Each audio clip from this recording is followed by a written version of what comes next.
Hello guys, welcome back to my YouTube channel. In today's video, magpipainting po tayo ng forest. So, kagubatan po mga idol. So, sa ngayon magta-try and error po tayo sa pagpipinta ng bark ng trees. Opo, yung balat po ng puno ng ito po yung puno ng birch tree sa ibang bansa po no mga idol. So, ayan po. Ngayon lang po ako magpipinta ng mga detalye ng puno. So kaya nag-try and error po ako para makuha ko yung original na texture ng bark ng trees. Ito nga po yung birch tree na puno. So yung iba po dyan ay yung mura pa, batang birch tree. Yung iba po naman ay magulang na, yung matanda na ano po. Anyway, nag-voice over po tayo ngayon mga idol dahil medyo mahigpit po si Lolo sa mga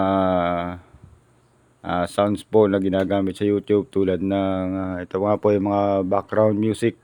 So nitong nakaraang mga araw o month na po, month simula po nung February, April yan. Siguro may ilang buwan na po na araw-araw ay nakaka-receive ako ng notification o email na ang aking mga previous video ay may mga copyright music. So hindi po isa-isa lang yan, minsan isang araw, minsan dalawa, minsan tatlong video. So dahil busy po ako noon ay hindi ko po naapulan na mabigyan agad ng maalis yung copyright o ma-mute o ma-erase yung copyright music. Ayan, so itong itong May, yan pagpasok ng May ay ayan, nagkaroon po ako ng pagkakataon na ma-erase lahat yung mga music. Pero hindi ko po sure kung may natira pa. Ayan. So, anong nangyari po, nawalan po ako ng dollar sign. Yan, sa video ko noon.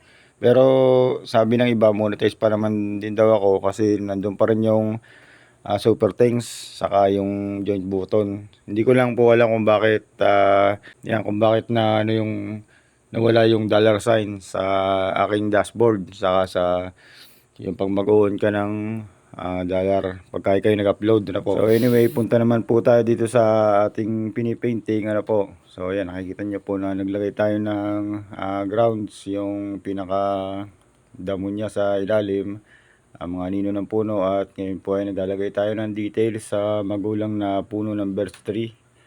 Ayan, at yung katabing dalawang puno po niya ay yung bata pa na birch tree. Yung inuuna ko pong ginawa na yan ay yung matandang o magulang na puno ng birch tree. Ayan, nilalagyan ko po ng details, shadows at mga highlights. So yan po. Kinukumpleto ko lang po yung paglalagay natin ng highlights sa bandang kaliwa po, yung yan, yung kung mapapansin nyo po, nasisinaga ng araw. So ang araw po niyan ay nasa gawing itaas po. So maliwanag po sa bandang likuran kasi po nandun yung bakanting lugar na madalang ang puno. So yan, nasa loob pa yung gubat. So yan naman po yung ginagawa ko ngayon ay yung murang puno ng birch tree. Yan. Kumbaga gumagawa po tayo ng yung mga bark. So pagka bata pa po kasi ang puno ng birch tree ay kulay puti yung kanyang balat. Ayan, at nagkakaroon siya ng tuklap-tuklap at meron siya mga sanga. So yan po yung una kong ginawa mga idol, pero hindi po tayo naging successful dyan kasi hindi po nagmukhang realistic. Kaya pinalitan ko po. Yan, bandang huli. Makikita nyo, papalitan ko yan mamaya. So yan po mga idol po. So balik tayo sa sa ating channel.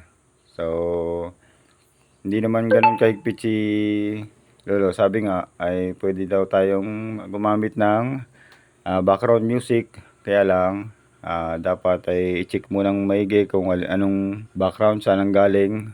Ayan. Pero yung lahat naman po ng background music na ginagamit ko ay gamit sa YouTube Studio. Dun sa dashboard ko kinukuha yun, dina-download. Pero after a year, ayun nga po, nagkakaroon pa rin ng CPR. So yan po mga idol, pinalitan po ulit natin ng bagong kulay yung ating mga murang puno ng birch tree. Dahil hindi po nagmukhang realistic yung una natin ginawa. balik tayo sa sa ating painting. So yun, hindi maganda yung naging resulta, kaya pinalitan ko uli ng kulay. Ayan, yung Batang Birch Tree. Kaya naman po yung final na ginawa ko. Nilalagyan ko po ng yung mga bark ng trees na natutuklap. Pinapakita po dyan yung kulay puti na balat ng birch tree. Ayan, balat ng puno at mga shadows. Ayan. So hanggang dito na lamang po ang video natin sa araw na to. To be continue po yan mga idol. Papakita natin yung kabuuan ng ating painting sa susunod nating video. So sa mga hindi pa po nakaka-subscribe sa aking channel, huwag kalimutan mag-subscribe, mag-like at mag-comment. So hanggang dito na lamang mga idol. Thank you for watching and have a nice day.